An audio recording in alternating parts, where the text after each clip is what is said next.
The I Am Joe Opinion. Well, we are less than a month away from California's election day, and the governor's race is heating up fast. Candidates ramping up their campaigns with sharp debates and new ads targeting undecided voters. Let's bring in California's leading gubernatorial Republican candidate, Steve Hilton. Steve, always good to see you, my friend. It appears that Dems are in complete disarray. Katie Porter was on top until we found out that she treated people like crap. Listen to her latest ad. I want to get your response. To give Californians what they need, it's going to take standing up to Donald Trump, calling out greedy corporations, and stepping on some toes along the way. Now, could you guys please get out of my shot?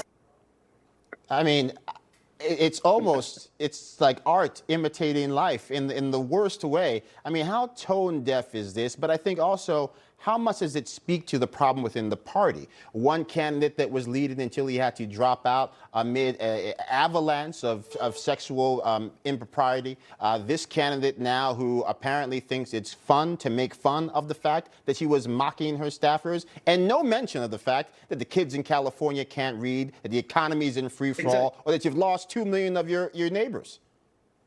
Well, that's exactly right. And the point you made there is exactly the heart of it, which is whatever they say in these debates, whatever they put out in their ads, the one thing is clear, that they have nothing new to offer. They've got their argument is everything's terrible, so let's have more of the same.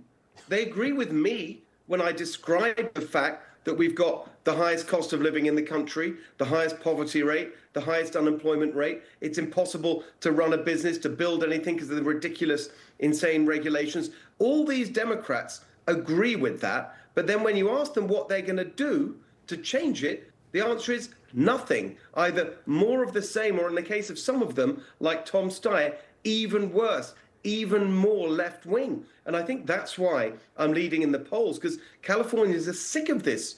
And we are desperate for change. Absolutely. Now, the last debate for the governor's race was held earlier this week.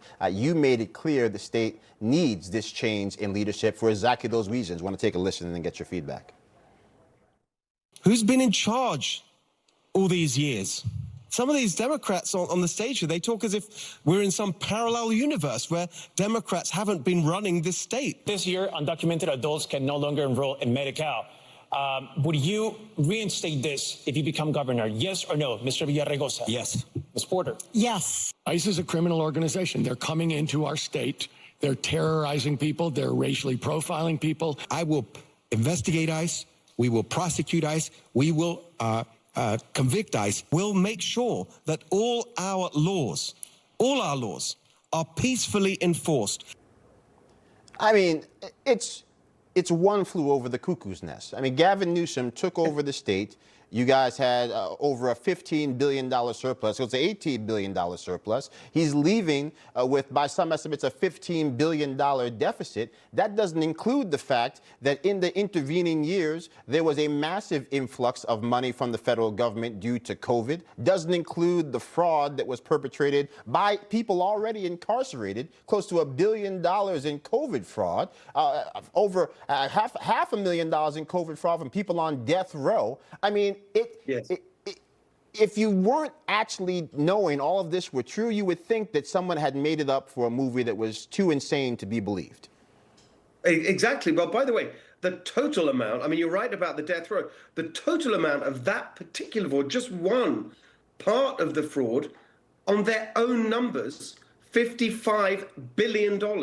Just that, the employment department. When you look at the total fraud, we did that at my Operation Cal Doge, set that up a few months ago to look into all this. We've now published 5 fraud reports. One of them looked at the total. Our estimate is $425 billion over the last 5 years. That's $80 billion a year if you average it out. That's $22,000 per California taxpayer, just straight up stolen from what you earn, $22,000, and handed off to their crooks and cronies. And the reason that this is all possible, these enormous numbers, is that they've bloated the budget so much. Right. The budget of the state of California has doubled in the last year.